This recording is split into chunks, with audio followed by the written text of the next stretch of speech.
ಯಾವ ಶ್ರೀ ವಿಚಾರಸಾಗರ ಗ್ರಂಥದಲ್ಲಿ ಆರನೇ ತರಂಗದಲ್ಲಿ ನಿನ್ನಿನ ದಿವಸ ನಾವು ಏನ್ ನೋಡ್ಕೊಂಡ್ ಬಂದೇವಪ್ಪ ಅಂತ ಕೇಳಿದ್ರೆ 364ನೇ ಅಂಕದಲ್ಲಿ ಸಚ್ಚಿದಾನಂದಗಳು ಪರಸ್ಪರ ಭಿನ್ನಗಳಲ್ಲ, ಸಚ್ಚಿತ್ತ ಆನಂದ ನಿತ್ಯ ಪರಿಪೂರ್ಣ ಅಂತೇನು ಹೇಳಿದ್ರಲ್ಲ, ಇವು ಪರಸ್ಪರ ಭಿನ್ನಲ್ಲಿವು. ಅದಕ್ಕೆ ಹೇಳ್ತಾರ್ರಿ, ಕಿಂತು ಒಂದೇ ಆಗಿರುತ್ತವೆ, ಅವೆಲ್ಲ ಒಂದೇ ಇದಾವ. ಒಂದು ವೇಳೆ ಆತ್ಮನ ಗುಣಗಳಾಗಿದ್ದರೆ, ಯಾವ ಸಚ್ಚಿದಾನಂದಾದಿಗಳು ನೈಯಾಯಿಕರು ಆತ್ಮನ ಗುಣ ಅಂತಂತಾರವರು, ಅವು ಒಂದು ವೇಳೆ ಗುಣಗಳಾಗಿದ್ದರೆ ಪರಸ್ಪರ ಭಿನ್ನಗಳಾಗಿರುತ್ತಿದ್ದು, ಆದರೆ ಅವು ಆತ್ಮ ಸ್ವರೂಪವಿರುತ್ತವೆ. ಗುಣ ಅಲ್ಲವು, ಆತ್ಮ ಸ್ವರೂಪದವು. ಆದ್ದರಿಂದ ಭಿನ್ನವಲ್ಲ. ಒಂದೇ ಕಡ ಒಬ್ಬನೇ ಆದ ಆತ್ಮನು ನಿವೃತ್ತಿ ರಹಿತವಿರುವುದರಿಂದ ಅವ ನಿವೃತ್ತಿ ಆಗುವುದೇ ಇಲ್ಲ. ಯಾಕಂದ್ರೆ ಅದಕ್ಕೆ ಭಗವದ್ಗೀತಾ ಪ್ರಮಾಣದ ನಿವೃತ್ತಿ ಆಗುವುದಿಲ್ಲ ಅದರಿಂದಲೂ. ಅದಕ್ಕೆ ಸತ್ಯ ಎಂದು ಹೇಳಲ್ಪಡುತ್ತಾನೆ. ಮತ್ತು ಎರಡನೇ ಕಡ ಜಡದಿಂದ ವಿಲಕ್ಷಣನಾಗಿ ಪ್ರಕಾಶ ರೂಪನಿರುವುದರಿಂದ ಚಿತ್ತ ಎಂದು ಹೇಳಲ್ಪಡುತ್ತಾನೆ. ಮತ್ತು ಮೂರನೇ ಕಡ ದುಃಖಕ್ಕಿಂತ ವಿಲಕ್ಷಣನಾಗಿ ಮುಖ್ಯ ಪ್ರೀತಿಗೆ ವಿಷಯನಾಗಿರುವುದರಿಂದ, ಅವ ದುಃಖಕ್ಕಿಂತ ವಿಲಕ್ಷಣನಾಗಿ ಮುಖ್ಯ ಪ್ರೀತಿಗೆ ವಿಷಯನಾಗಿರುವುದರಿಂದ ಆನಂದವೆಂದು ಹೇಳಲ್ಪಡುತ್ತಾನೆ. ಹೇಗೆಂದರೆ ಅಗ್ನಿಯು ಯಾವ ಪ್ರಕಾಶ ಉಷ್ಣ ಪ್ರಕಾಶ ರೂಪವಿರುತ್ತದೆಯೋ, ಅಗ್ನಿ ಯಾಂಗದ ಉಷ್ಣ ಮತ್ತು ಪ್ರಕಾಶ ಸ್ವರೂಪದದು, ಪ್ರಕಾಶ ರೂಪವಾಗಿರುತ್ತದೆಯೋ ಅದರಂತೆ ಸಚ್ಚಿತ್ತ ಆನಂದ ರೂಪವಾಗಿಯೇ ಆತ್ಮನಿರುತ್ತಾನೆ. ಆತ್ಮ ಹೆಂಗದನಪ್ಪ ಅಂತ ಕೇಳಿದ್ರೆ ಸಚ್ಚಿತ್ತ ಆನಂದ ರೂಪವಾಗಿಯೇ ಆತ್ಮನಿರುತ್ತಾನೆ. ಮತ್ತು ಆ ಸಚ್ಚಿತ್ತ ಆನಂದ ಸ್ವರೂಪಕ್ಕೆ ಶಾಸ್ತ್ರದಲ್ಲಿ ಏನಂತ ಕರೆದರಪ್ಪ ಅಂತ ಕೇಳಿದ್ರೆ ಬ್ರಹ್ಮವೆಂದು ಹೇಳಿರುತ್ತದೆ. ಆ ಸಚ್ಚಿತ್ತ ಆನಂದ ಸ್ವರೂಪಕ್ಕೆ ಇಲ್ಲೇ ಶಾಸ್ತ್ರದಲ್ಲಿ ಬ್ರಹ್ಮ ಅಂತ ಹೇಳ್ಯದ.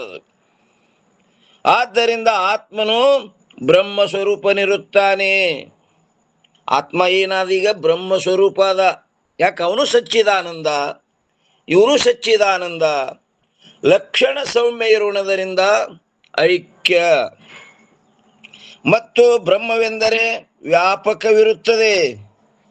ಬ್ರಹ್ಮ ಅಂದ್ರೆ ಬ್ರಹ್ಮನಾಂ ವ್ಯಾಪಕ ಕಾಹೇ.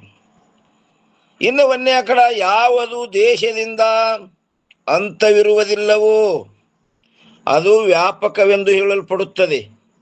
ಒಂದು ವೇಳೆ ಆತ್ಮನು ಅದರಿಂದ ಭಿನ್ನವಾಗಿದ್ದಾದರೆ ದೇಶದಿಂದ ಅಂತವುಳ್ಳವನಾಗಬೇಕಾಗುತ್ತದೆ. ಎರಡನೇ ಕಡ ಯಾವುದು ದೇಶದಿಂದ ಅಂತವಾಗಿರುವುದೋ ಅದು ಕಾಲದಿಂದಲೂ ಕೂಡ ಅಂತವಾಗುತ್ತದೆ ಎಂಬುದು ನೇಮವಿರುತ್ತದೆ. ಯಾವುದು ದೇಶದಿಂದ ಅಂತ ಆಗ್ಯದ ಅದು ಕಾಲದಿಂದಲೂ ಅಂತ ಉಳ್ಳದ್ದಾಗಿರ್ತದಂತ ನೇಮದ. ಆದರೆ ಆತ್ಮ ದೇಶದಿಂದ ಅಂತ್ಯ ಇಲ್ಲ. ಆದ್ದರಿಂದ ನೋಡ್ರಿ ಏನಂತಾರ್ರಿ, ಯಾವುದು ದೇಶದಿಂದ ಅಂತವಾಗಿರುವುದೋ ಅದು ಕಾಲದಿಂದಲೂ ಕೂಡ ಅಂತವಾಗುತ್ತದೆ ಎಂಬುದು ನೇಮವಿರುತ್ತದೆ. ಆದ್ದರಿಂದ ಅನಿತ್ಯವಾಗುತ್ತದೆ ಎಂದದು. ಯಾಕೆಂದರೆ ಯಾವುದು ಕಾಲದಿಂದ ಅಂತವಾಗುವುದೋ ಅದು ಅನಿತ್ಯವೆಂದು ಹೇಳಲ್ಪಡುತ್ತದೆ. ಆದ್ದರಿಂದ ಆತ್ಮನು ಬ್ರಹ್ಮಕ್ಕಿಂತಲೂ ಭಿನ್ನವಲ್ಲ. ಆತ್ಮ ಏನದನಲ್ಲವ ಬ್ರಹ್ಮಕ್ಕಿಂತಲೂ ಭಿನ್ನವಲ್ಲ. ಮತ್ತು ಒಂದು ವೇಳೆ ಆತ್ಮಕ್ಕಿಂತಲೂ ಬ್ರಹ್ಮವು ಭಿನ್ನವಾಗಿದ್ದರೆ, ಇಲ್ಲ, ಒಂದು ವೇಳೆ ಆತ್ಮನಕ್ಕಿಂತಲೂ ಬ್ರಹ್ಮವು ಭಿನ್ನವಾಗಿದ್ದರೆ ಬ್ರಹ್ಮವು ಅನಾತ್ಮವಾಗಬೇಕಾಗುತ್ತದೆ. ಯಾಕಂದ್ರೆ ಲಕ್ಷಣದ ಆತ್ಮ ಭಿನ್ನಕ್ಕೂ ಅನಾತ್ಮ ಕಹೆ. ಒಂದು ವೇಳೆ ಬ್ರಹ್ಮ ಆತ್ಮನಕ್ಕಿಂತ ಭಿನ್ನ ಅಂತ ಹೇಳಿದ್ರೆ ಬ್ರಹ್ಮ ಏನಾಯ್ತು, ಅನಾತ್ಮ ಆಗ್ಬೇಕಾಗ್ತದೆ. ಆದ್ರೆ ಭಿನ್ನಿಲ್ಲ. ಯಾಕಂದರೆ ಅನಾತ್ಮಗಳಾದ ಘಟಾದಿಗಳು ಜಡವಿರುತ್ತವೆ. ಅದರಂತೆ ಆತ್ಮಕ್ಕಿಂತಲೂ ಭಿನ್ನವಾದ ಬ್ರಹ್ಮವು ಕೂಡ ಜಡವಾಗಬೇಕಾಗುತ್ತದೆ. ಆದ್ದರಿಂದ ಬ್ರಹ್ಮವು ಆತ್ಮಕ್ಕಿಂತಲೂ ಭಿನ್ನವಲ್ಲ. ಬ್ರಹ್ಮ ಆತ್ಮನಕ್ಕಿಂತಲೂ ಭಿನ್ನವಲ್ಲ. ಓತು ಪ್ರೋತು ಮಾಡ್ಲಿಕತ್ತಾರ ಇದ್ರದ್ದು, ಅದ್ರಾಗ ಅದಕ್ಕೆ ಕಿಂತು ಆತ್ಮವು ಬ್ರಹ್ಮರೂಪವೇ ಇರುತ್ತದೆ. ಆತ್ಮ ಏನಾಯ್ತಪ್ಪ ಅಂದ್ರೆ ಬ್ರಹ್ಮರೂಪ.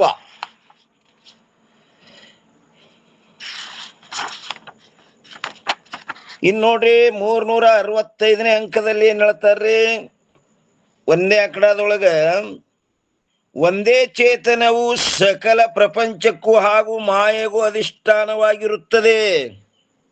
ಒಂದೇ ಚೈತನ್ಯ ಎದಕ್ಕಪ್ಪ ಅಂದ್ರೆ ಸಕಲ ಪ್ರಪಂಚಕ್ಕೂ ಹಾಗೂ ಮಾಯೆಗೂ ಅಧಿಷ್ಠಾನವಾಗಿರುತ್ತದೆ.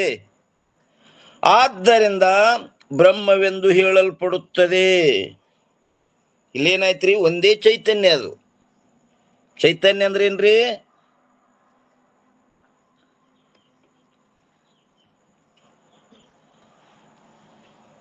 ಓಂ ನಮಃ ಶಿವರಪ್ಪ. ಯಾವುದು ತಾನು ಜ್ಞಾನ ಸ್ವರೂಪವಾಗಿದ್ದು ಘಟಪಟಾದಿಗಳ ಅರಿಯುತ್ತದೆ, ಮನ ಇಂದ್ರಿಯಗಳು ಅವದನ್ನು ಅರಿಲಿಕ್ಕೆ ಅಸಮರ್ಥ ಇರುತ್ತದೆ, ಅದು ಚೈತನ್ಯ. ಚೈತನ್ಯ ಅಂದ್ರೆ ಯಾವುದು ತಾನು ಜ್ಞಾನ ಸ್ವರೂಪದಿಂದ ಸ್ಥಿತವಾಗಿದ್ದು ಸರ್ವ ಘಟಾದಿ ಪ್ರಪಂಚವನ್ನು ಬೆಳಗುತ್ತದೆಯೋ ಮತ್ತು ಬೇರೆ ಮನ ಇಂದ್ರಿಯಾದಿಗಳು ಅದನ್ನು ತಿಳಿಯುವುದರಲ್ಲಿ ಅಸಮರ್ಥವಾಗಿರುವವೋ, ಆ ಮನ ಇಂದ್ರಿಯಾದಿಗಳಿಗೆ ಆ ಚೈತನ್ಯ ತಿಳಿಯುವುದಾಗುವುದಿಲ್ಲ.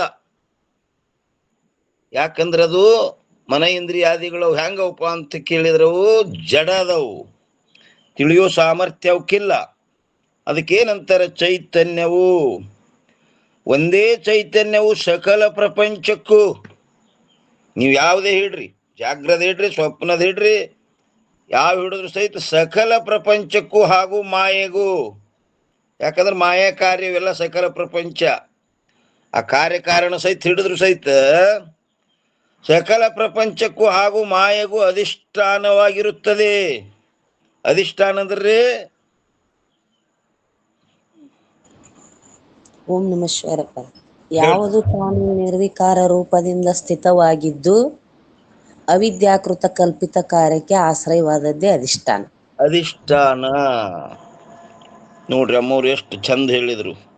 ಯಾವುದು ತಾನು ನಿರ್ವಿಕಾರ ರೂಪದಿಂದ ಸ್ಥಿತವಾಗಿದ್ದು, ಏನೇನು ವಿಕಾರ ಹೊಂದಂಗಿಲ್ಲದು, ನಿರ್ವಿಕಾರ ರೂಪದಿಂದ ಸ್ಥಿತವಾಗಿದ್ದು ಮತ್ತು ಅವಿದ್ಯಾಕೃತ ಕಲ್ಪಿತ ಕಾರ್ಯಕ್ಕೆ ಆಶ್ರಯವಾಗಿರುವುದು. ಇವೆಲ್ಲ ತೋರ್ಬೇಕಾದ್ರೆ ಎಲ್ಲಿ ತೋರ್ಲಿಗತ್ತವಪ್ಪ ಅಂತ ಕೇಳಿದ್ರೆ ಆ ಚೈತನ್ಯದಲ್ಲಿ ತೋರ್ಲಿಗತ್ತವು. ಅದಕ್ಕೆ ಅಧಿಷ್ಠಾನವಾಗಿರುತ್ತದೆ.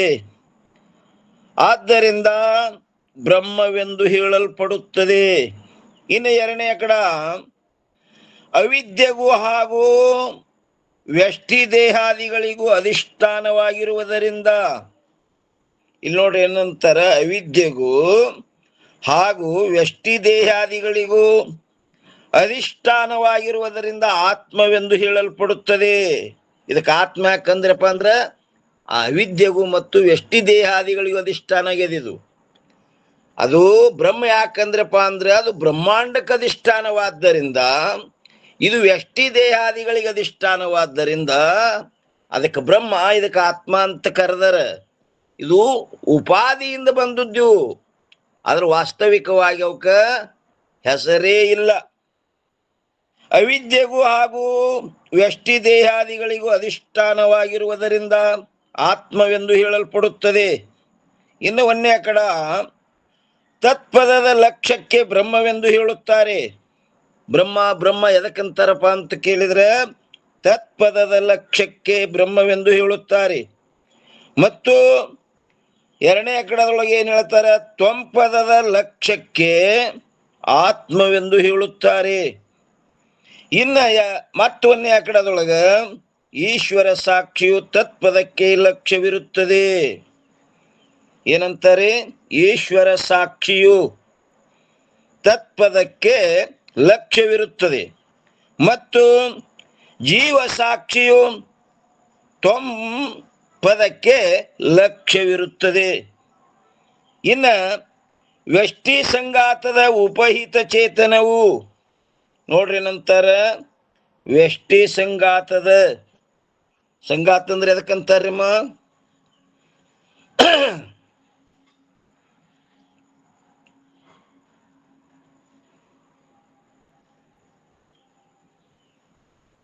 ಸಂಘಾತ ಅಂದ್ರ ಎದಕ್ಕಂತಾರ್ರಿ? ಸೂಕ್ಷ್ಮಕ್ಕೂ ಸಂಗಾತ ಕೈ ಏನ್ರಿಪ್ಪ?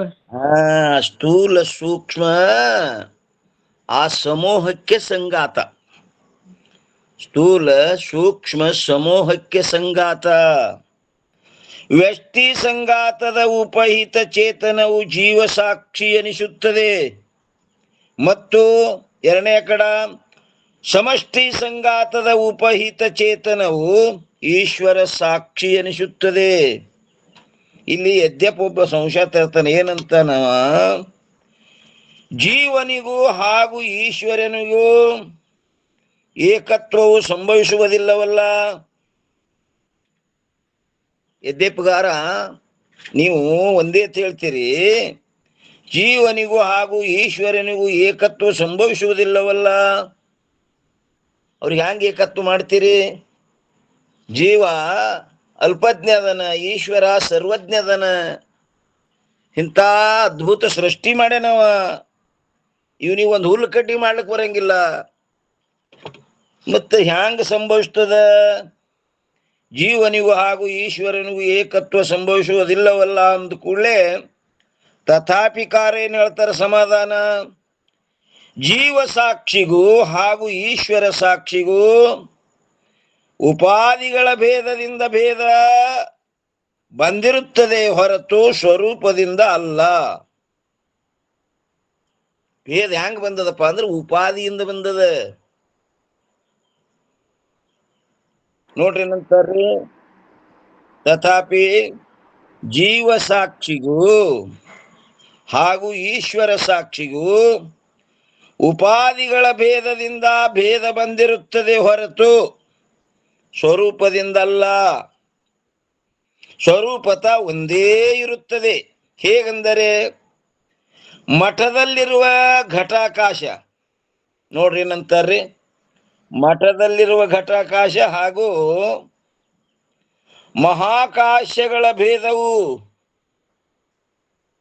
ಏನಂತಾರ್ರಿ? ಮಠದಲ್ಲಿರುವ ಘಟಾಕಾಶ. ಈಗ ಮಠದೊಳಗೊಂದು ಘಟ ಅದ, ಅಲ್ಲಿ ಆಕಾಶ ಏನದ? ಮಠದಲ್ಲಿರುವ ಘಟಾಕಾಶ ಹಾಗೂ ಮಹಾಕಾಶಗಳ ಭೇದವು. ಅವುಗಳ ಉಪಾಧಿಗಳಲ್ಲಿ ಭೇದ ಇರುವುದಲ್ಲದೆ ಸ್ವರೂಪದಿಂದ ಭೇದವಿರುವುದಿಲ್ಲ. ಭೇದ ಎಲ್ಲಿದಪ್ಪ ಅಂದ್ರೆ ಉಪಾಧಿಗಳಲ್ಲಿ. ಆ ಘಟ ಮಠ ಅನ್ನೋದರಲ್ಲಿ ಭೇದದ. ಆದ್ರೆ ಸ್ವರೂಪತ ಆಕಾಶ ಭೇದಾಕಾರ ಇಲ್ಲವೇ ಇಲ್ಲ. ಹೇಗೋ ಹಾಗೆ ಆತ್ಮ ಹಾಗೂ ಬ್ರಹ್ಮ ಇವರುಗಳ ಭೇದವು ಉಪಾಧಿಯ ಭೇದವಲ್ಲದೆ ಸ್ವರೂಪ ಭೇದವಿರುವುದಿಲ್ಲ. ಇವು ಭೇದ ಹೆಂಗದಪ್ಪ ಅಂದ್ರೆ ಉಪಾಧಿಯಿಂದ ಭೇದದ, ಸ್ವರೂಪತ ಭೇದ ಇಲ್ಲ. ಅದು ಒಂದೇ ವಸ್ತು ಇರುತ್ತದೆ. ಅದು ಏನದ? ಚೈತನ್ಯ ಒಂದೇ ಒಂದು ವಸ್ತು ಅದದು. ಇನ್ನ 366ನೇ ಅಂಕದಲ್ಲಿ ಬ್ರಹ್ಮರೂಪನಾದ ಆತ್ಮನು ಅಜನ್ಮನಿರುತ್ತಾನೆ. ಎಂಥ ಆತ್ಮ? ಬ್ರಹ್ಮರೂಪನಾದ ಆತ್ಮ. ಬ್ರಹ್ಮರೂಪನಾದ ಆತ್ಮ ಹೆಂಗದನಪ್ಪ ಅಂತ ಕೇಳಿದ್ರೆ ಅಜನ್ಮನಿರುತ್ತಾನೆ. ನಾವೆಲ್ಲ ಏನದೇವಪ್ಪ ಅಂತ ಕೇಳಿದ್ರೆ ಆತ್ಮ ಸ್ವರೂಪರು. ಯಾಕೆ ಹೇಳಕತ್ತಾರಂದ್ರೆ ಅವ ಪ್ರಶ್ನೆ ಮಾಡಿದ ಹಿಂದೆ, ಯಾರು? ಅಗ್ರದ ದೇವ, ನಾನು ಯಾರು? ಜಗತ್ತನ್ನು ರಚಿಸಿದವರು ಯಾರು? ಮತ್ತು ಮುಕ್ತಿಗೆ ಹೇತು ಯಾವುದಂತ 3 ಪ್ರಶ್ನೆ ಮಾಡಿದ. ಆ ಒಂದೇ ಪ್ರಶ್ನೆಗೆ ಉತ್ತರ ಕೊಡ್ಕೊತ ಹೊಂಟಾರೀಗ. ಬ್ರಹ್ಮರೂಪನಾದ ನೀ ಯಾರದಪ್ಪ ಅಂದ್ರ ಆತ್ಮದೇ. ಅಂತ ಬ್ರಹ್ಮರೂಪನಾದ ಆತ್ಮನು ಹ್ಯಾಂಗನಪ್ಪ ಅಂತ ಕೇಳಿದ್ರೆ ಅಜನ್ಮನಿರುತ್ತಾನೆ. ಜನ್ಮ ಅಂದ್ರೆ ಹುಟ್ಟೋದು, ಅಜನ್ಮ ಅಂದ್ರೆ ಹುಟ್ಟೇ ಇಲ್ಲ. ಆ ಬ್ರಹ್ಮರೂಪನಾದ ಆತ್ಮನು ಅಜನ್ಮ ಅಂದರೆ ಜನ್ಮರಹಿತನಿರುತ್ತಾನೆ. ಒಂದು ವೇಳೆ ಆತ್ಮನಿಗೆ ಜನ್ಮವನ್ನು ಅಂಗೀಕಾರ ಮಾಡಿದ್ದಾದರೆ ಆತ್ಮನು ಅನಿತ್ಯವಾಗಬೇಕಾಗುತ್ತದೆ. ಒಂದು ವೇಳೆ ಅವನಿಗೆ ಜನ್ಮವನ್ನು ಅಂಗೀಕಾರ ಮಾಡಿದ್ರಂದ್ರೆ ಆತ್ಮ ಹೆಂಗಾಗ್ತಾನ? ಅನಿತ್ಯ ಆಗಬೇಕಾಗ್ತದ. ಈ ವಾರ್ತೆಯು ಪರಲೋಕವಾದಿಗಳಾದ ಯಾವ ಆಸ್ತಿಕರಿರುವರು ಅವರಿಗೆ ಇಷ್ಟವಿರುವುದಿಲ್ಲ. ಯಾಕಂದ್ರೆ ಅವರು ಪರಲೋಕವಾದಿಗಳು, ಲೋಕಾದಿಗಳೇ ಸತ್ಯ ಅಂತಾರವರು. ಯಾಕಂದರೆ ಒಂದು ವೇಳೆ ಆತ್ಮನು ಉತ್ಪತ್ತಿ ನಾಶವುಳ್ಳವನಾಗಿದ್ದರೆ ಪೂರ್ವ ಜನ್ಮದಲ್ಲಿಯೇ ಪೂರ್ವ ಕರ್ಮಗಳಿಲ್ಲದೆ, ನೋಡ್ರಿ, ಪೂರ್ವ ಜನ್ಮದಲ್ಲಿಯೇ ಏನ್ರಿ, ಪೂರ್ವ ಜನ್ಮದಲ್ಲಿಯೇ ಪೂರ್ವ ಕರ್ಮಗಳಿಲ್ಲದೆ ಪೂರ್ವ ಜನ್ಮದಲ್ಲಿ ಶುಭಾಶುಭ ಕರ್ಮಗಳನ್ನು ಮಾಡದೆ ಅವುಗಳಿಂದ ಈಗ ಸುಖ ದುಃಖಗಳ ಭೋಗ ಉಂಟಾಗುವುದು. ಹಾಗೂ ನೋಡ್ರಿ ಏನಂತಾರ್ರಿ, ಪೂರ್ವ ಕರ್ಮಗಳಿಲ್ಲದೆ ಪೂರ್ವ ಜನ್ಮದಲ್ಲಿ ಶುಭಾಶುಭ ಕರ್ಮಗಳನ್ನು ಮಾಡದೆ ಅವುಗಳಿಂದ ಈಗ ಸುಖ ದುಃಖ ಭೋಗ ಉಂಟಾಗುವುದು. ಹಿಂಗಂದ್ರೆ ಮಾಡಿಲ್ಲ ಉಣ್ತಾನಂದ್ರ ಏನಾಗ್ತದ್ರಿ? ಅಕೃತ ಅಭ್ಯಾಗಮ ದೋಷ ಬರ್ತದ. ಮಾಡೇ ಇಲ್ಲ ಉಣ್ತಾನಂದ್ರ. ನೋಡ್ರಿ ಏನಂತಾರ, ಪೂರ್ವ ಕರ್ಮಗಳಿಲ್ಲದೆ ಪೂರ್ವ ಜನ್ಮದಲ್ಲಿ ಶುಭಾಶುಭ ಕರ್ಮಗಳನ್ನು ಮಾಡದೆ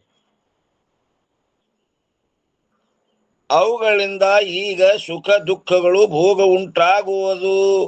ಹಿಂಗಂದ್ರ ಏನಾಗ್ತದ? ದೋಷ ಬರ್ತದ. ಎಂತ ದೋಷ?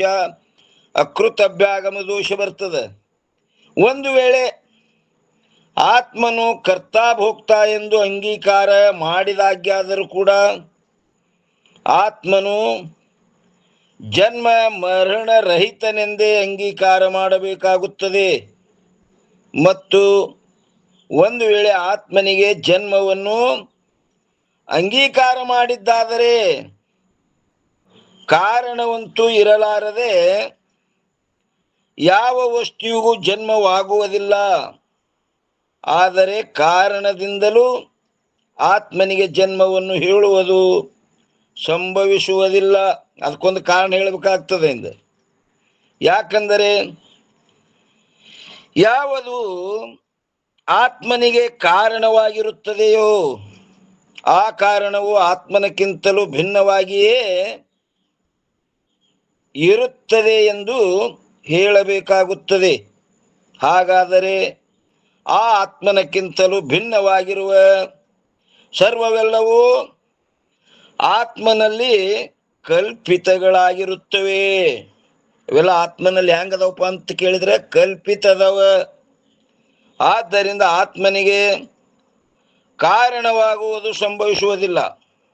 ಹೇಗೆಂದರೆ ರಜ್ಜುವಿನಲ್ಲಿ ಕಲ್ಪಿತವಾದ ಸರ್ಪವು ಹೇಗೆ ರಜ್ಜುವಿಗೆ ಕಾರಣವಾಗುವುದಿಲ್ಲವೋ, ಆ ರಜ್ಜುವಿನಲ್ಲಿ ಕಲ್ಪಿತವಾದ ಸರ್ಪ ರಜ್ಜುವಿಗೆ ಏನ್ರಿ ಕಾರಣ ಆಗ್ಯದೇನ್ರಿ? ಅದು ಇಲ್ಲ.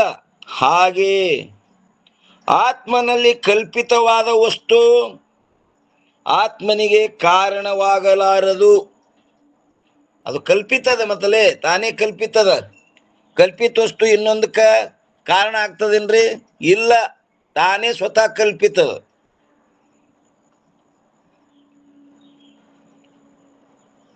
ಇನ್ನ 367ನೇ ಅಂಕದಲ್ಲಿ ಹೇಗೆಂದರೆ, ಒಂದೇ ರಜ್ಜುವಿನಲ್ಲಿ ಅನೇಕ ಪುರುಷರಿಗೆ ದಂಡ, ಸರ್ಪ, ಪೃಥ್ವಿಯ ರೇಖಾ, ಜಲಧಾರೆಗಳು ಭ್ರಾಂತಿಯಿಂದ ತೋರುತ್ತವೆ.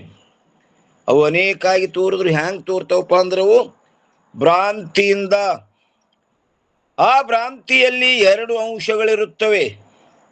ಆ ಭ್ರಾಂತಿಯಲ್ಲಿ 2 ಅಂಶದವು. ಒಂದನೆಯದು ಸಾಮಾನ್ಯ ಇದಂ ಅಂಶವಿರುತ್ತದೆ ಮತ್ತು ಎರಡನೇ ಅಕಡದಲ್ಲಿ ಎರಡನೆಯದು ಸರ್ಪವೇ ಮೊದಲಾದ ವಿಶೇಷ ಅಂಶಗಳಿರುತ್ತವೆ. ಒಂದು ಸಾಮಾನ್ಯ ಅಂಶ, ಇನ್ನೊಂದು ವಿಶೇಷ ಅಂಶ. ಆ ಸಾಮಾನ್ಯ ಇದಂ ಅಂಶವು ಸರ್ಪವೇ ಮೊದಲಾದ ವಿಶೇಷ ಅಂಶಗಳಲ್ಲಿ ಪೂರ್ಣವಾಗಿ ವ್ಯಾಪಕವಿರುತ್ತದೆ. ಯಾವುದು? ಸಾಮಾನ್ಯ ಅಂಶ. ಆ ಸಾಮಾನ್ಯ ಇದಂ ಅಂಶವು ಸರ್ಪವೇ ಮೊದಲಾದ ವಿಶೇಷ ಅಂಶಗಳಲ್ಲಿ ಪೂರ್ಣವಾಗಿ ಹೆಂಗದಪ್ಪ ಅಂತ ಕೇಳಿದ್ರೆ ವ್ಯಾಪಕವಿರುತ್ತದೆ. ಯಾವಾಗ ಎಲ್ಲ ಇದು ಇದು ಇದು ಸರ್ಪ ತೋರುವಾಗ ಇದು ಅದ, ಭೂಮಿ ಬಿರ್ಕ ತೋರುವಾಗ ಇದು ಅನ್ನೋದೇನದ ಅದು ವ್ಯಾಪಕದ. ಇನ್ನು ಒಂದೇ ಅಕಡ ಇದು ಸರ್ಪವಿರುತ್ತದೆ, ಇದು ದಂಡವಿರುತ್ತದೆ, ಇದು ಪೃಥ್ವಿಯ ರೇಖಾ ಇರುತ್ತದೆ, ಇದು ಜಲಧಾರೆ ಇರುತ್ತದೆ. ಈ ರೀತಿಯಿಂದ ಸರ್ಪವೇ ಮೊದಲಾದ ವಿಶೇಷ ಅಂಶಗಳಲ್ಲಿ ಇದಂ ಅಂಶವು ಪೂರ್ಣವಾಗಿ ವ್ಯಾಪಕವಿರುತ್ತದೆ. ಅದು ಪೂರ್ಣ ಹೆಂಗದ? ವ್ಯಾಪಕದ. ಆ ವ್ಯಾಪಕವಾದ ಸಾಮಾನ್ಯ ಇದಂ ಅಂಶವು ರಜ್ಜು ರೂಪವೇ ಇರುತ್ತದೆ. ಸಾಮಾನ್ಯ ಇದಂ ಅಂಶದ ಜ್ಞಾನಕ್ಕೆ ಏನಂತಾರೆ? ಸಾಮಾನ್ಯ ಇದಂ ಅಂಶದ ಜ್ಞಾನಕ್ಕೆ ಭ್ರಾಂತಿಗೆ ಕಾರಣವಾದ ರಜ್ಜುವಿನ ಸಾಮಾನ್ಯ ಜ್ಞಾನವೆಂದು ಹೇಳುತ್ತಾರೆ. ಆ ಭ್ರಾಂತಿಗೆ ಕಾರಣವಾದ ರಜ್ಜುವಿನ ಸಾಮಾನ್ಯ ಜ್ಞಾನವೆಂದು ಹೇಳುತ್ತಾರೆ. ಆ ಸಾಮಾನ್ಯ ಇದಂ ಅಂಶವು ಹೆಂಗದಪ್ಪ ಅಂತ ಕೇಳಿದ್ರೆ ಸತ್ಯವಿರುತ್ತದೆ. ಅದು ಇದು ಇದು ಅನ್ನೋದು ಏನದ? ಸತ್ಯ ಅದದು. ಭ್ರಾಂತಿ ಕಾಲದಲ್ಲಿ ತೋರ್ತದ, ಭ್ರಾಂತಿ ನಿವೃತ್ತಿ ಕಾಲದಲ್ಲಿಯೂ ತೋರ್ತದದು. ಯಾಕಂದರೆ ರಜ್ಜುವಿನ ಜ್ಞಾನವಾದ ನಂತರವೂ ಕೂಡ ಏನಂತಾರೆ? ರಜ್ಜುವಿನ ಜ್ಞಾನವಾದ ನಂತರವೂ ಕೂಡ ಆ ಇದಂ ಅಂಶವು ತೋರುತ್ತದೆ. ಮೊದಲ ಸರ್ಪ ತೋರುವ ಇದು ಸರ್ಪ ಅಂತ ಅವಾಗ ತೋರ್ತಿತ್ತು. ಆ ರಜ್ಜುವಿನ ಜ್ಞಾನ ಆದ ಬಳಿಕ ಸರ್ಪ ಇಲ್ಲ. ಈಗ ಏನ್ ತೋರ್ತದೆ? ಇದು ರಜ್ಜು. ಆ ಇದಂ ಅಂಶವು ತೋರುತ್ತದೆ. ಇನ್ನು ಒಂದೇ ಕಡ ಹೇಗಂದರೆ ಭ್ರಾಂತಿ ಕಾಲದಲ್ಲಿ ಇದು ಸರ್ಪವಿರುತ್ತದೆ ಎಂಬ ಈ ರೀತಿಯಿಂದ ಸರ್ಪಾದಿಗಳೊಡನೆ ಕೂಡಿಕೊಂಡು ಇದಂ ಅಂಶವು ಹೇಗೆ ಪ್ರತೀತವಾಗುತ್ತದೆಯೋ ಅದರಂತೆ ಭ್ರಾಂತಿ ನಿವೃತ್ತಿಯಾದ ಆ ನಂತರದಲ್ಲಿಯೂ ಕೂಡ ಇದು ರಜ್ಜು ಇರುತ್ತದೆ ಎಂಬ ಈ ರೀತಿಯಿಂದ ರಜ್ಜುವಿನೊಡನೆ ಕೂಡಿಕೊಂಡು ಆ ಇದಂ ಅಂಶವು ಪ್ರತೀತವಾಗುತ್ತದೆ. ಅದು ಎಲ್ಲದರೊಡನೆ ಕೂಡಿ ಅದು ರಜ್ಜುನೊಡನೆ ಆ ಭ್ರಾಂತಿ ರೂಪ ಸರ್ಪದೊಡನು ಕೂಡ ಇದು ಅನ್ನುವುದು ಮಾತ್ರ ಅದು ಅದನೇ ಅದ. ಅದಕ್ಕೆ ಅದು ಸತ್.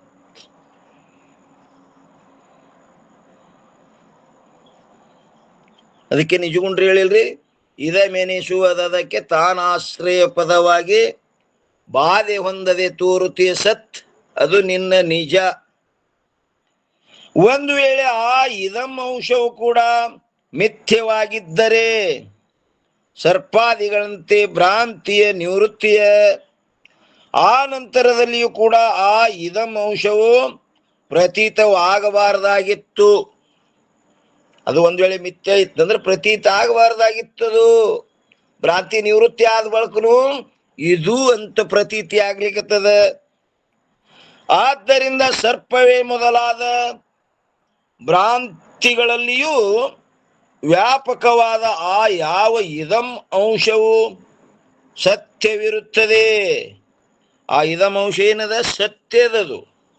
ಹಾಗೂ ಅಧಿಷ್ಠಾನವಾದ ರಜ್ಜು ರೂಪವಿರುತ್ತದೆ. ಅದ ಹೆಂಗದ? ಅಧಿಷ್ಠಾನವಾದ ರಜ್ಜು ರೂಪನೇ ಅದದು. ಯಾಕಂದ್ರೆ ಒಂದೇ ಹಗ್ಗದಲ್ಲಿ 5-6 ಮಂದಿ 5-6 ತರ ನೋಡ್ಯಾರ. ಆದ್ರದು ಇರುವುದು ಯಾವ್ದದಪ್ಪ ಅಂದ್ರೆ ಕೇವಲ ಒಂದು ರಜ್ಜು. ಮತ್ತು ಪರಸ್ಪರ ವ್ಯಭಿಚಾರಿಗಳಾಗಲ್ಪಟ್ಟಂಥ, ವ್ಯಭಿಚಾರಿ ಅಂದ್ರೆ ಒಂದಿದ್ದಾಗ ಇನ್ನೊಂದಿಲ್ಲ. ಅದು ಹಾವಿದ್ದಾಗ ಭೂಮಿ ಬಿರುಕಿಲ್ಲ, ಭೂಮಿ ಬಿರುಕಿದ್ದಾಗ ಜಲಧಾರೆ ಇಲ್ಲ, ಜಲಧಾರೆ ಇದ್ದಾಗ ಏನಪ್ಪಾ ಆ ಪೂಮಾಲೆ ಇಲ್ಲ. ಅದಕ್ಕೇನಂತಾರ? ಪರಸ್ಪರ ವ್ಯಭಿಚಾರಿ ಅಂತಾರ ಅವಕ್ಕ. ಪರಸ್ಪರ ವ್ಯಭಿಚಾರಿಗಳಾಗಲ್ಪಟ್ಟಂಥ ಯಾವ ಸರ್ಪವೇ ಮೊದಲಾದವುಗಳು ಕಲ್ಪಿತವಿರುತ್ತವೆ. ಸರ್ಪ ಮೊದಲಾದವುಗಳು ಹೆಂಗಪ್ಪ ಅಂದ್ರೆ ಇವೆಲ್ಲ ಕಲ್ಪಿತ. ಕಲ್ಪಿತ ಅಂದ್ರಿ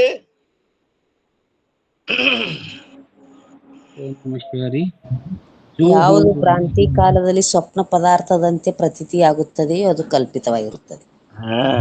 ಭ್ರಾಂತಿ ವಸ್ತುವೆ ಯಾವಾಗ ಸ್ವಪ್ನ ಪದಾರ್ಥದಂತೆ. जो होवे नहीं स्वप्न की न्यायी, भ्रांति से भाषे सो कल्पित कही है. ಸ್ವಪ್ನ ಪದಾರ್ಥ ಕಿ ನ್ಯಾಯಿ. ಸ್ವಪ್ನ ಪದಾರ್ಥ ಹೆಂಗ ತೋರ್ತಾವಲ್ಲ ಹಂಗ ತೋರ್ತಾವ ಇವೆ. जो होवे नहीं स्वप्न पदार्थ की न्याय भ्रांति से वास्ते सो कल्पित कहे. ಅವೆಲ್ಲ ಹೆಂಗಪ್ಪ? ಸರ್ಪವೇ ಮೊದಲಾದವುಗಳು ಕಲ್ಪಿತವಿರುತ್ತವೆ. ಇನ್ನು 368ನೇ ಅಂಕದಲ್ಲಿ ಅದರಂತೆ ಸರ್ವ ಪದಾರ್ಥಗಳಲ್ಲಿ 5 ಅಂಶಗಳಿರುತ್ತವೆ. ನೀ ಯಾವುದೇ ಪದಾರ್ಥ ಹೇಳಿರಿ ಅದರಲ್ಲಿ ಏನವ? 5 ಅಂಶಗಳದಾವ. ಅದರಂತೆಯೇ ಸರ್ವ ಪದಾರ್ಥಗಳಲ್ಲಿ 5 ಅಂಶಗಳಿರುತ್ತವೆ.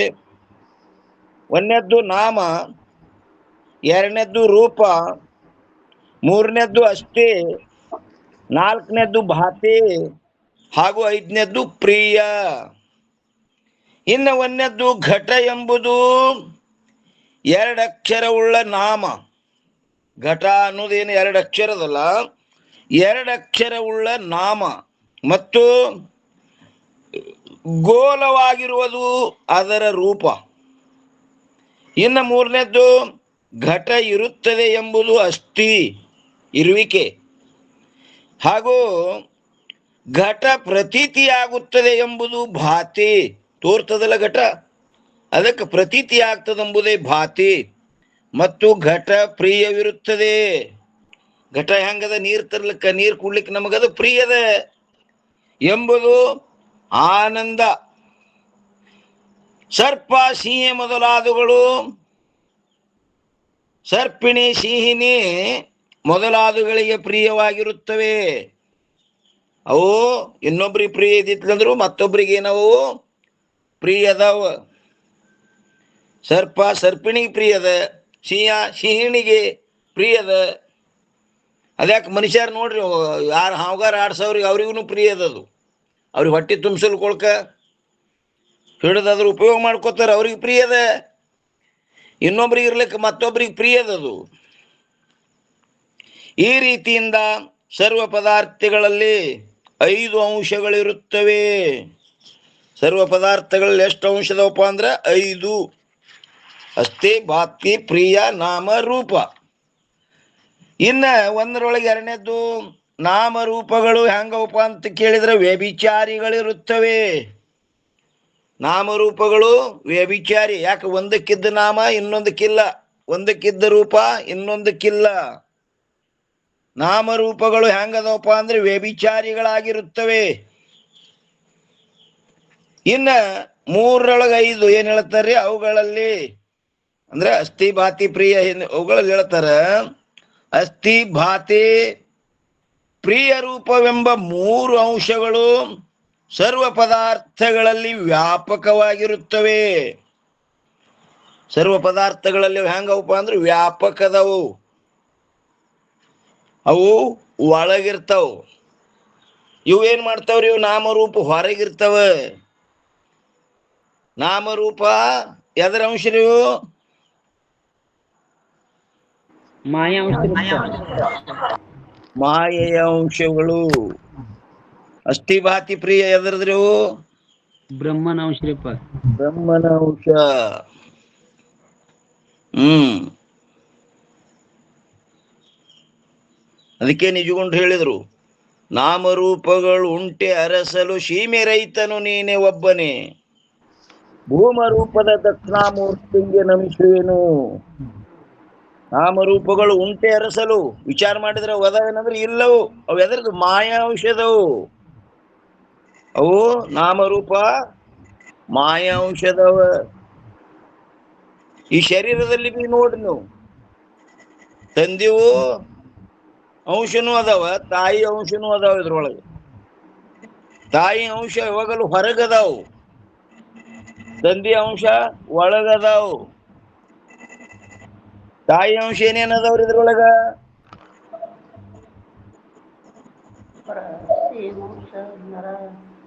ಇವೆಲ್ಲ ಗಟ್ಟಿ ಇದ್ದೆಲ್ಲ ತಾಯಿ ಅಂಶರಪ್ಪ. ಹಾ ಉಲ್ಟಾ ಆಯ್ತ್ರಿಮ್ಮ. ರಕ್ತ ಮಾಂಸ ಮಜ್ಜ ರೀ. ರಕ್ತ ಮಾಂಸ ಮಜ್ಜ ಇವೆಲ್ಲ ಮಜ್ಜ ಮಜ್ಜ ಅಲ್ರಿ, ರಕ್ತ ಚರ್ಮ, ಮಾಂಸ ಚರ್ಮ, ಚರ್ಮ. ಚರ್ಮ. ರಾತ್ರಿ ರಕ್ತ ಮಾಂಸ ಚರ್ಮ ರೀ. ಹಾ ತಾಯಿ ಹೊರಗದವ್ರಿ. ಹ್ಞೂ ರೀ. ಇನ್ನ ತಂದಿ ಒಳಗೆ ಯಾವ್ಯಾವ್ರಿಪ್ಪ?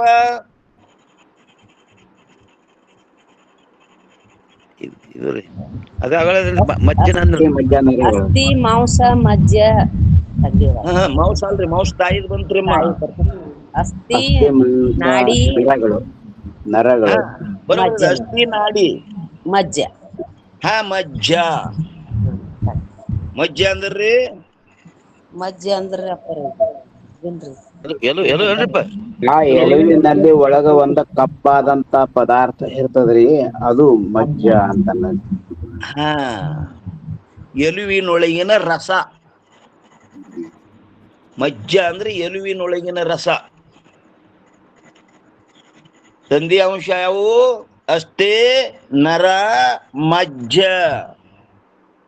ಇವೆಲ್ಲ ಆಧಾರದವ್ರಿ. ಆಧಾರ ಒಳಗ ನಾಮರೂಪ ಏನವು ನೋಡ್ರಿ, ಇವೆಲ್ಲ ಚರ್ಮ ರಕ್ತ ಮಾಂಸ ಇವೆಲ್ಲ ತಾಯಿ ಹೊರಗವು. ಅದಕ್ಕೆ ಹಿಂದೊಮ್ಮ ಪರಮಾತ್ಮ ಪಾರ್ವತಿ ಇಬ್ರು ಕೂತಾಳಾಗ ಪರಮಾತ್ಮನಿಗೆ ನಮಸ್ಕಾರ ಮಾಡಿದವ ಯಾರು? ಭೃಂಗಿ. ಆಕಿ ಭಯಂಕರ ಸಿಟ್ಟಿಗೆ ಎದ್ದು ಬಿಟ್ಲು. ಇಲ್ಲ ಇಬ್ರು ಕೂತಿದೆವು, ನೀ ಪರಮಾತ್ಮ ನಮಸ್ಕಾರ ಮಾಡಿದೆ, ನನಗೆ ಯಾಕೆ ಮಾಡ್ಲಿಲ್ಲ? ಅವ ಅಂದ, ನೀ ಮಿಥ್ಯಾದಿ ಅಂದವ. ಮಿಥ್ಯಾತಿ ಅಂದ್ರೆ ನನ್ನ ಅಂಶ ಕೊಡು ಅಂದ್ಳಾಕಿ. ತಗೋ ಅಂದ ಅವನು ಬೇರಿಕೆ. ತಗೋ ಅಂದ ಕೂಡಲೇ ಚರ್ಮ ರಕ್ತ ಮಾಂಸ ತಕ್ಕೊಂಡ್ ಬಿಟ್ಲು. ಏನ್ ಉಳಿತದ? ನಿಕ್ಕ ಎಲುವಿನ ಹಂದ್ರ. ಅಟ್ಟಕ್ಕೆ ಸುಂಬಿಡ್ಲಿಲ್ಲ ಆಕಿ. ಬೆರಿಕೆ ಏನ್ ಮಾಡಿಳು? ಪ್ರೆಷರ್ ಗಾಳಿ ಬಿಟ್ಲು. ಅದು ಅಳಿಗಾಡ್ಕತ್ತಿನ ಬೀಳ್ತದೇಳಿ ಪರಮಾತ್ಮ ಏನ್ ಮಾಡ್ದ? ಮತ್ತೊಂದು ಕಾಲ ಕೊಟ್ಟ. ಅವನಿಗೆ ಮುಕ್ಕಾಲ ಭೃಂಗಿ ಅಂತ ಕರೆದಾರ್ರಿ. ಮೆಟ್ನಾಲಿಗೆ, ನಮ್ಮ ತೂರು ಮೆಟ್ನಾಲಿಗೆ ಇದ್ದು ನೋಡ್ರಿ ಹಿಂದ, ಬೇಕಾದಟ್ಟು ಬಿಡು ಗಾಳಿ, ಏನು ಬೀಳಲಿಲ್ಲ. ಹಂಗ ಇಲ್ಲೇನದರಿ? ಅವುಗಳಲ್ಲಿ ಅಸ್ಥಿ ಭಾತಿ ಪ್ರಿಯ ರೂಪವೆಂಬ 3 ಅಂಶಗಳು ಸರ್ವ ಪದಾರ್ಥಗಳಲ್ಲಿ ವ್ಯಾಪಕವಾಗಿರುತ್ತವೆ. ಯಾವ ವಸ್ತು ಕೆಲವೆಡೆ ಇದ್ದು ಕೆಲವೆಡೆ ಇರುವುದಿಲ್ಲವೋ ಅದು ವ್ಯಭಿಚಾರಿ ಎಂದು ಹೇಳಲ್ಪಡುತ್ತದೆ. ಒಂದಕ್ಕಿದ್ದ ನಾಮ ಇನ್ನೊಂದಕ್ಕಿಲ್ಲ, ಒಂದಕ್ಕಿದ್ದ ರೂಪ ಇನ್ನೊಂದಕ್ಕಿಲ್ಲ. ಅಮ್ಮವ್ರು ಓಂ ನಮ ಶಿವ ಮ್ಯೂಟ್ ಮಾಡಿ. ಅಮ್ಮವ್ರು ಮ್ಯೂಟ್. ಅದಕ್ಕೇನಂತಾರ್ರಿ? ವ್ಯಭಿಚಾರಿ ಅಂತ ಕರೀತಾರೆ ಅವಕ್ಕ.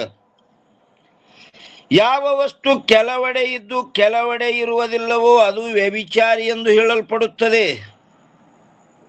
ಇನ್ನ ಘಟವೆಂಬ ನಾಮವು ಹಾಗೂ ಗೋಲವೆಂಬ ರೂಪವು ಘಟದಲ್ಲಿ ಎಲ್ಲಿ ಪಟದಲ್ಲಿ ಇರುವುದಿಲ್ಲ. ಅದರಂತೆ ಪಟವೆಂಬ ನಾಮವು ಹಾಗೂ ಆ ಪಟದ ರೂಪವು ಘಟದಲ್ಲಿ ಇರುವುದಿಲ್ಲ. ಈ ರೀತಿಯಿಂದ ಸರ್ವ ಪದಾರ್ಥಗಳಲ್ಲಿ ನಾಮರೂಪ ಅಂಶಗಳು ವ್ಯಭಿಚಾರಿಗಳಾಗಿರುತ್ತವೆ. ನಾಮರೂಪ ಇವೇನದವಲ್ರಿ ವ್ಯಭಿಚಾರಿಗಳಾಗಿರುತ್ತವೆ. ಒಂದಕ್ಕಿದ್ದ ನಾಮ ಇನ್ನೊಂದಕ್ಕಿಲ್ಲ, ಒಂದಕ್ಕಿದ್ದ ರೂಪ ಇನ್ನೊಂದಕ್ಕಿಲ್ಲ, ಪರಸ್ಪರ ವ್ಯಭಿಚಾರದವು.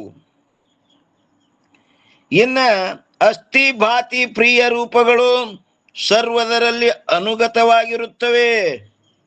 ಅವು ಸರ್ವದರಲ್ಲಿ ಅನುಗತದವು. ಹೇಗೆಂದರೆ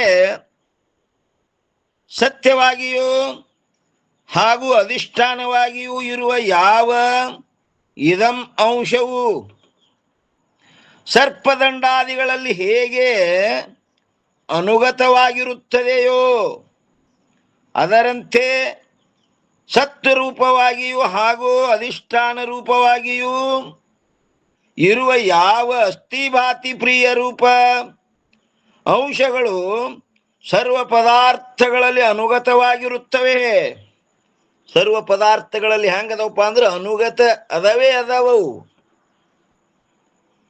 ಇನ್ನ ಸರ್ಪದಂಡಾದಿಗಳಂತೆ ವ್ಯಭಿಚಾರಿಗಳಾದ ನಾಮರೂಪಗಳು ಕಲ್ಪಿತವಿರುತ್ತವೆ.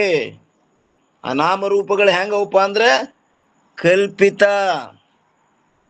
ಅದಕ್ಕೆ ಪ್ರಭಾಕರ್ ದುವಾದೊಳಗೆ ಹೇಳಿದರು ನೋಡಿ, ಅಸ್ಥಿ ಭಾತಿ ಪ್ರಿಯ ಸಿಂಧುಮೆ ನಾಮರೂಪ ಜಂಜಾಲ್. ನಾಮರೂಪ ಹೆಂಗದವ ಜಂಜಾಲ್.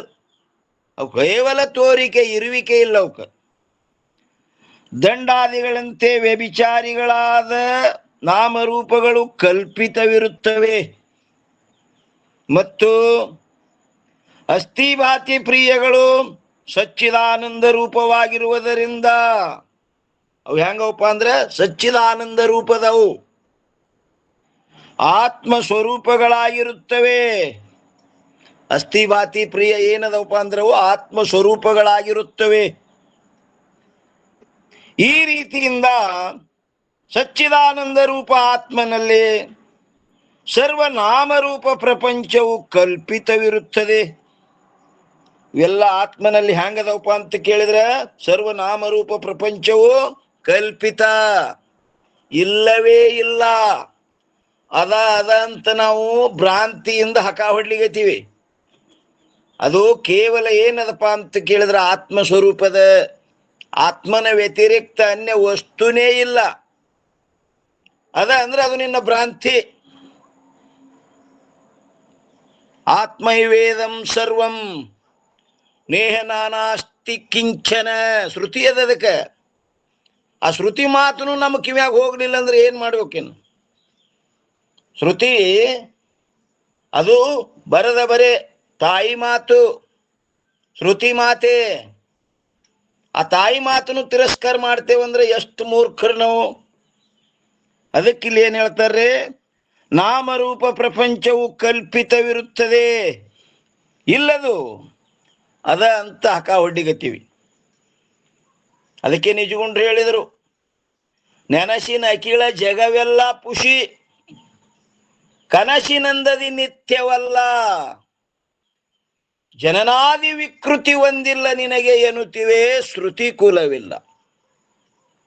ನಾ ಹುಟ್ತೀನಿ ಸಾಯ್ತೀನಿ ಅನ್ನೋಂಥ ಒಂದು ವಿಕೃತಿ ನಿನಗಿಲ್ಲಪ್ಪ. ನೀ ಆತ್ಮ ಸ್ವರೂಪದಿ ತಿಳ್ಕೊಂಡಿ, ಏನು ದೇಹ ಅಂತ ತಿಳ್ಕೊಂಡಿದಿ. ಇದುವೇ ಅಜ್ಞಾನ. ಆ ಕಲ್ಪಿತ ಪದಾರ್ಥಗಳಾವವು ಆತ್ಮನ ಜನ್ಮಕ್ಕೆ ಕಾರಣವಾಗುವುದು ಸಂಭವಿಸುವುದಿಲ್ಲ. ಆದ್ದರಿಂದ ಆತ್ಮನು ಅಜನ್ಮನಿರುತ್ತಾನೆ. ಆದ್ದರಿಂದ ಆತ್ಮ ಹೆಂಗದನಪ್ಪ ಅಂತ ಕೇಳಿದ್ರೆ ಅಜನ್ಮ. ಯಾವ ವಸ್ತು ಹುಟ್ಟುವುದು ಅದಕ್ಕೆ ಸತ್ವ, ವೃದ್ಧಿ, ಪರಿಣಾಮ, ಅಪಕ್ಷಯ ಹಾಗೂ ವಿನಾಶವೆಂಬ 5 ವಿಕಾರಗಳಾಗುತ್ತವೆ. ಯಾವಾಗ ಹುಟ್ಟ್ಯದಲ್ಲ ಅದು ವಿಕಾರ ಆಗ್ತದೆ. ಯಾವಾಗ ಹುಟ್ಟೇ ಇಲ್ಲ ಅದಕ್ಕೆ ವಿಕಾರನೂ ಮಾತೇ ಇಲ್ಲ. ಆತ್ಮ ಹುಟ್ಟೇ ಇಲ್ಲ. ಅದಕ್ಕೆ ಹೇಳಿದ್ರು ನಿಜಗೊಂಡ್ರು, ಹಿಂದಿನಂತೆ ನನಗೂ ನಿನಗೂ ಸಮರಸ ಬೇಡ, ನೀ ಅನ್ಯವೇನೆಗೆ. ಯಾಕಂದ್ರೆ ಮಲವೆರಡರ ಬೆಸುಗೆ ನೀನು ಅತಿ ಶುದ್ಧ ನಾನು. ನೀ ಹ್ಯಾಂಗದಿಯೇ ದೇಹವೇ, ನೀ ವಿಕಾರಿಯಾಗಿರಿ. ಅಸ್ಥಿತೆ, ಜಾಯತೆ, ವರ್ಧತೆ, ವಿಪರಿಣಮತೆ, ಅಪಕ್ಷತೆ, ವಿನಶ್ಯತೆ ಅಂತ 6 ತರದ ಬಾಧೆ ಪಡುತ್ತೀಯೇ ನೀನು. ನಿರ್ವಿಕಾರನಾಗಿಯೇನು ನಾನು. ನನಗ ನಿನಗೆ ಎಷ್ಟು ವ್ಯತ್ಯಾಸದ. ಅದಕ್ಕೆ ಇನ್ನು ಕೂಡಿರುವುದು ಬೇಡ. ನೀನೇ ಬೇರೆ, ನಾನೇ ಬೇರೆ. ಅದಕ್ಕೆ ನೋಡ್ರಿ ಎಷ್ಟು ಅದು ಆ ಶರೀರ ಹುಟ್ಟ್ಯದಂದ್ರೆ ಅದು ವಿಕಾರ ತಾಳ್ತದೆ. ಯಾಕಂದ್ರೆ ಆತ್ಮ ಹುಟ್ಟೇ ಇಲ್ಲ. ಅವ ಹುಟ್ಟೇ ಇಲ್ಲ ಅಂದ್ರೆ ವಿಕಾರ ಹೊಂದುವುದೇ ಇಲ್ಲ. ಅವ ನಿರ್ವಿಕಾರ. ಅದಕ್ಕೆ ಹೇಳಿಲ್ಲರಿ, ಅಲ್ಲೇನು ಹೇಳಿದ್ರು? 6 ತರದ ಬಾಧೆ ಪಡುತ್ತೀಯೇ ನೀನು, ನಿರ್ವಿಕಾರನಾಗಿಯೇನು ನಾನು. ನಾ ಹುಟ್ಟಿಲ್ಲ, ಅದಕ್ಕೆ ವಿಕಾರ ಹೊಂದಂಗಿಲ್ಲ. ನಾ ನಿರ್ವಿಕಾರ. ಹೇಯ ನೀನು, ಉಪಾದೇಯ ನಾನು. ಏತನು ನೀ ಹ್ಯಾಂಗಿದೆ? ಹೇಯ. ಹೇಯ ಅಂದ್ರೆ ಬಿಡಲಿಕ್ಕೆ ಯೋಗ್ಯದಿ. ಉಪಾದೇಯ ಅಂದ್ರೆ ಗ್ರಹಣ ಮಾಡ್ಲಿಕ್ಕೆ ನಾ ಯೋಗ್ಯದಿನಿ. ಅದಕ್ಕೆ ನಿನಗ ಎಷ್ಟು ತದ್ ವಿರುದ್ಧದ. ಇನ್ನು ಕೂಡಿರುವುದು ಬೇಡ. ನನಗೂ ನಿನಗೂ ಸಮರಸ ಬೇಡ. ನೀ ಅನ್ಯವೆನಗೆ ಅಂತ ಹೇಳ್ಯಾರಲ್ಲಿ ನಿಜಗೊಂಡ್ರು. ಅದರ ಏನ್ ಹೇಳ್ತಾರೆ? ಯಾವ ವಸ್ತು ಹುಟ್ಟುವುದೋ ಅದಕ್ಕೆ ಸತ್ತ, ವೃದ್ಧಿ, ಪರಿಣಾಮ, ಅಪಕ್ಷಯ ಹಾಗೂ ವಿನಾಶವೆಂಬ 5 ವಿಕಾರಗಳಾಗುತ್ತವೆ. ಆದರೆ ಆತ್ಮನು ಹುಟ್ಟುವುದೇ ಇಲ್ಲವಾದ್ದರಿಂದ ಈ ಮುಂದೆ ಸಂಭವಿಸುವ 5 ವಿಕಾರಗಳು ಆಗುವುದಿಲ್ಲ. ಆತ್ಮನಿಗೆ ಇವು ಯಾವ ಕರದ ಸ್ಪರ್ಶ ಇಲ್ಲವೇ ಇಲ್ಲ.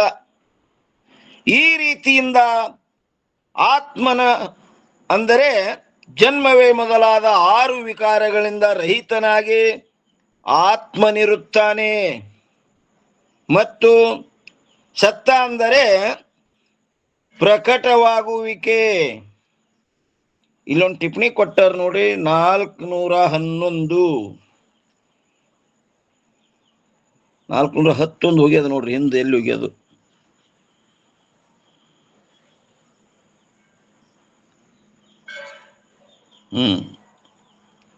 ಅಜನ್ಮನಿರುತ್ತಾನೆ ಅನ್ನೋದ್ರ ಮ್ಯಾಗ 410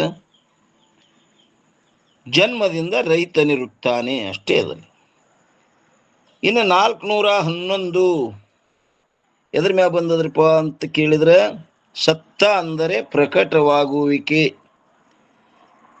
ಘಟೋ ಜಾಯತೆ, ಘಟವು ತಯಾರವಾಗುತ್ತಿದೆ ಎಂಬ ವ್ಯವಹಾರಕ್ಕೆ ಜನ್ಮವು ಕಾರಣವಾಗಿರುತ್ತದೆ. ಅದರ ನಂತರ ಘಟೋ ಜಾತ್ ಅಂದ್ರೆ ಘಟವು ಹುಟ್ಟಿತು ಎಂಬ ವ್ಯವಹಾರಕ್ಕೆ ಅಸ್ತಿತ್ವ ರೂಪ ವಿಕಾರವು ಕಾರಣವಿರುತ್ತದೆ. ಇದಕ್ಕೆ ಏನಂತಾರೆ? ಪ್ರಕಟತ್ವವೆಂತಲೂ ಹೇಳುತ್ತಾರೆ, ಹಾಗೂ ಸತ್ತ ಎಂತಲೂ ಕೂಡ ಹೇಳುತ್ತಾರೆ.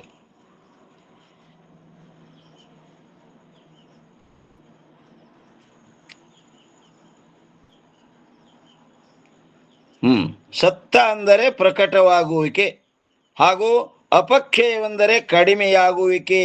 ಕ್ಷೀಣ ಹಾಕೋತೋಯ್ತಲ್ಲ. ಇನ್ನು 369 ಆತ್ಮನು ಅಸಂಗನಿರುತ್ತಾನೆ. ಆತ್ಮ ಹೆಂಗದನಪ್ಪ ಅಂತ ಕೇಳಿದ್ರೆ ಅಸಂಗ. ಯಾರು ಕೂಡ ಸಂಗ ಮಾಡ್ಬೇಕು? ಅವ ಇನ್ನೊಬ್ರು ಇದ್ರೆ ಇಲ್ಲ. ಇನ್ನೊಬ್ಬರಿಲ್ಲದ್ದರಿಂದ ಆತ್ಮನು ಅಸಂಗನಿರುತ್ತಾನೆ. ಸಂಘವೆಂದರೆ ಸಂಬಂಧವೆಂದು ಅರ್ಥ. ಸಂಘ ಅಂದ್ರೆ ಸಂಬಂಧವೆಂದು ಅರ್ಥ. ಆ ಸಂಬಂಧವು ಸಜಾತಿಯ, ವಿಜಾತಿಯ ಹಾಗೂ ಸ್ವಗತ ಭೇದಗಳಿಂದ ಕೂಡಿಕೊಂಡಿರುತ್ತದೆ. ಹೇಗೆಂದರೆ ಹೇಳ್ತಾರೆ ನೋಡ್ರಿ, ಒಂದನೇದ್ದು, ಒಂದು ಘಟವು ಮತ್ತೊಂದು ಘಟದೊಡನೆ ಒಂದು ಘಟವು ಮತ್ತೊಂದು ಘಟದೊಡನೆ ಯಾವ ಸಂಬಂಧದಿಂದಿರುವುದೋ ಅದು ಸಜಾತೀಯದಿಂದ ಸಂಬಂಧವಿರುತ್ತದೆ. ಒಂದು ಘಟದಿಂದ ಇನ್ನೊಂದು ಘಟದಿಂದ ಇರುವ ಯಾವ ಸಂಬಂಧದಲ್ಲ ಅದು ಸಜಾತಿಯ ಸಂಬಂಧ. ಸಜಾತಿ ಅಂದ್ರೆ ಎದಕ್ಕಂತಾರ್ರಿ? ನಮಸ್ಕಾರ. ವ್ಯಕ್ತಿ ಭಿನ್ನ ಜಾತಿ ಜಾತಿ ಸಜಾತಿ. ವ್ಯಕ್ತಿ ಭಿನ್ನ ಜಾತಿ ಏಕ ಸಜಾತಿ. ಇನ್ನ ಎರಡನೇದು ಘಟವು ಪಟದೊಡನೆ ಯಾವ ಸಂಬಂಧದಿಂದಿರುವುದು ಅದು ವಿಜಾತೀಯದಿಂದ ಸಂಬಂಧವಿರುತ್ತದೆ. ವಿಜಾತಿ ಅಂದ್ರೆ ಎದಕ್ಕಂತಾರ್ರಿ? ವ್ಯಕ್ತಿನೂ ಭಿನ್ನ ಜಾತಿನೂ ಭಿನ್ನ ವಿಜಾತಿಯರ. ವ್ಯಕ್ತಿನೂ ಭಿನ್ನ ಜಾತಿನೂ ಭಿನ್ನ, ಅದಕ್ಕೇನಂತಾರಪ್ಪ ಅಂತ ಕೇಳಿದ್ರೆ ವಿಜಾತಿ. ಇನ್ನು ಮೂರನೇದ್ದು ಅವಯವಗಳಿಗೆ ಸ್ವಗತವೆಂಬ ಹೆಸರು. ಅವಯವಗಳಿಗೆ ಏನಂದ್ರೆ ಸ್ವಗತ ಎಂಬ ಹೆಸರು ಇರುವುದರಿಂದ ಪಟವು ತಂತುಗಳೊಡನೆ ಯಾವ ಸಂಬಂಧದಿಂದಿರುವುದೋ ಅದು ಸ್ವಗತದಿಂದ ಸಂಬಂಧವಿರುತ್ತದೆ. ಇನ್ನು ಒಂದೇ ಕಡ ಎರಡು ಆತ್ಮಗಳ ಏನಂತಾರ್ರಿ? ಆತ್ಮಗಳಾಗಲಿ. ಎರಡು ಆತ್ಮಗಳ ಅಗಲಿ ಬನ್ನಿ ಆಲಿ ಅಷ್ಟ ಐತ್ರಪ್ಪರ. ಅದು ಆತ್ಮಗಳಾಗಲಿ ಆಗ್ಬೇಕಾಗಿತ್ರಿ ಅದು. ಹೌದ್ರಮ್ಮ, ಹೌದ್ರಿ. ಎರಡು ಆತ್ಮಗಳಾಗಲಿ ಅಥವಾ ಅನಂತ ಆತ್ಮಗಳಾಗಲಿ ಇದ್ದಿದ್ದರೆ ಸಜಾತೀಯದಿಂದ ಆತ್ಮನಿಗೆ ಸಂಬಂಧವಾಗುತ್ತಿತ್ತು. ಆದರೆ ಆ ಆತ್ಮವು ಒಂದೇ ಇರುವುದರಿಂದ ಸಜಾತಿಯ ಆತ್ಮನೊಡನೆ ಆತ್ಮನ ಏನಿಲ್ಲ, ಸಂಬಂಧವೂ ಇರುವುದಿಲ್ಲ. ಮತ್ತು ಎರಡನೇದ್ದು ಆತ್ಮಕ್ಕಿಂತಲೂ ವಿಜಾತಿಯಾಗಿರುವುದೆಂದು ಏನಂತಾರೆ? ಆತ್ಮನಕ್ಕಿಂತಲೂ ವಿಜಾತೀಯವಾಗಿರುವುದಿಲ್ಲವು. ಆತ್ಮಕ್ಕಿಂತ ವಿಜಾತೀಯಾಗಿರುವುದೆಲ್ಲವೂ ಅನಾತ್ಮವಿರುತ್ತದೆ. ಆದರೆ ಅದು ಮೃಗತ್ರಷೆಯ ಏನಂತಾರೆ? ಮೃಗತ್ರಷೆಯ ಜಲದಂತೆ. ಅದು ಇಲ್ಲೇ ಇಲ್ಲ. ಮೃಗತ್ರಷೆ ಹೊಳೆ ಹರಿದಂಗೆ ಕಾಣಿಸ್ತದ, ಆದ್ರಲ್ಲಿ ಇಲ್ಲವೇ ಇಲ್ಲ. ನೋಡ್ರಿ ಏನಂತಾರೆ? ಆತ್ಮನಕ್ಕಿಂತಲೂ ವಿಜಾತೀಯವಾಗಿರುವುದೆಲ್ಲವೂ ಅನಾತ್ಮವಿರುತ್ತದೆ. ಆದರೆ ಅದು ಮೃಗತ್ರಷೆಯ ಜಲದಂತೆ ಆತ್ಮನಲ್ಲಿ ಕಲ್ಪಿತವಿರುತ್ತದೆ. ಅದು ಆತ್ಮನಕ್ಕಿಂತ ಭಿನ್ನವಾದದ್ದೆಲ್ಲ ಹ್ಯಾಂಗದಪ್ಪ ಅಂತ ಕೇಳಿದ್ರೆ ಅದು ಮೃಗತ್ರಷೆಯಂತೆ ಕಲ್ಪಿತವಿರುತ್ತದೆ. ಆ ಕಲ್ಪಿತದೊಡನೆ ಆತ್ಮನ ಸಂಬಂಧವು ಸಂಭವಿಸುವುದಿಲ್ಲ. ಅದು ಸತ್ಯವಾಗಿತ್ತಂದ್ರೆ ಸಂಬಂಧ ಸಂಭವಿಸ್ತಿತ್ತು. ಅದು ಕಲ್ಪಿತದ, ಸುಳ್ಳೇ ತೋರ್ತದ, ಸಂಬಂಧವು ಸಂಭವಿಸುವುದಿಲ್ಲ. ಹೇಗೆಂದರೆ ಮೃಗತ್ರಷೆಯ ಜಲದೊಡನೆ, ನೋಡ್ರಿ, ಮೃಗತ್ರಷೆಯ ಜಲದೊಡನೆ ಭೂಮಿಯು ಸಂಬಂಧವಾಗುವುದಿಲ್ಲ. ಎಲ್ಲರೂ ತೊಯ್ದದೇನ್ರಿ ಭೂಮಿ? ತೋರ್ಯದ ಬರೆಯೋದು. ಅಲ್ಲಿ ಭೂಮಿ ತೊಯ್ದಿಲ್ಲ. ಯಾಕಾದ್ರೆ ನೀರಿಲ್ಲಲ್ಲಿ. ಇತ್ತಂದ್ರೆ ತೊಯ್ತಿತ್ತು. ಒಂದು ವೇಳೆ ಸಂಬಂಧವಾಗಿದ್ದರೆ ಉಸರ ಭೂಮಿಯ ಆ ಜಲದಿಂದ ತೊಯ್ದು ಹಸಿಯಾಗಬೇಕಾಗಿತ್ತು. ಆದ್ದರಿಂದ ಮೃಗಜಲಕ್ಕೂ ಉಸರ ಭೂಮಿಗೂ ಹೇಗೆ ಸಂಬಂಧವಿರುವುದಿಲ್ಲವೋ ಅದರಂತೆ ಆತ್ಮನಲ್ಲಿ ಕಲ್ಪಿತವಾದ ವಿಜಾತಿಯುಳ್ಳ ಅನಾತ್ಮದೊಡನೆ ಆತ್ಮನ ಸಂಬಂಧವು ಇರುವುದೇ ಇಲ್ಲ ಅಂತ ಇನ್ನೂ ವಿಷಯ ಅದರಮ್ಮ. ಈ ಮೂರನೇ ಆಕಡ ಮತ್ತೆ ನಾಳಿನ ದಿವಸ ನೀವು ವಿಚಾರ ಮಾಡೋಣ್ರಿ. ಇಲ್ಲೇ ಪರ್ಯಂತರ ಸದ್ಗುರುಗಳ ಕೃಪಾಶೀರ್ವಾದದಿಂದ ನಡೆದ ಬಂದ ವಿಷಯ ಈ ವಾಗ್ರೂಪ ಸೇವೆ ಗುರುಪಾದದಲ್ಲಿ ಅರ್ಪಿಸಿ ಇವತ್ತಿನ ವಿಷಯಕ್ಕೆ ಮಂಗಲ ಹೇಳೋಣ್ರಿ. ಸದ್ಗುರುನಾಥ ಮಹಾರಾಜ್ ಕಿ ಜಯ.